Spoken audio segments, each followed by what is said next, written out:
Hi అండి. మనమైతే ఆది బ్లౌజ్ యొక్క హ్యాండ్ తోటి నీట్‌గా హ్యాండ్ అనేది కన్‌ఫ్యూజన్ లేకుండా కట్ చేసేసుకుందాం. చూసేద్దాము.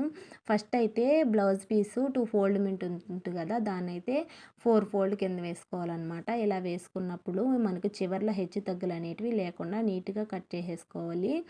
స్కేల్ తోటి మన స్కేల్ ఎంతుందో అంతైతే ఒక లైన్ గీసుకున్నట్లయితే హెమ్మింగ్ పట్టీకైతే సరిపోతుందనమాట. మీరు టేప్‌తో తీసుకున్నట్లయితే 2 ఇంచులు తీసుకుంటే సరిపోతుంది.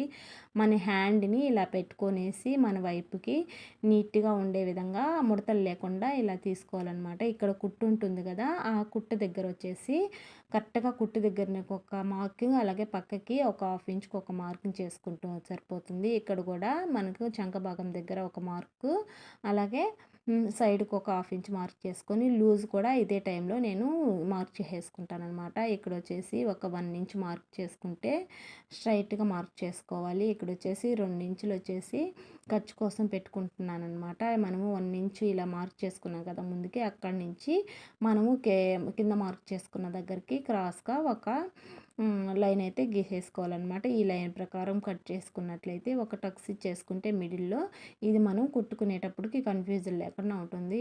ఇక్కడ కూడా ఒక మార్క్ ఇచ్చేసుకుంటే లూజ్ దగ్గర మనకు కన్‌ఫ్యూజన్ లేకుండా ఉంటుందనమాట.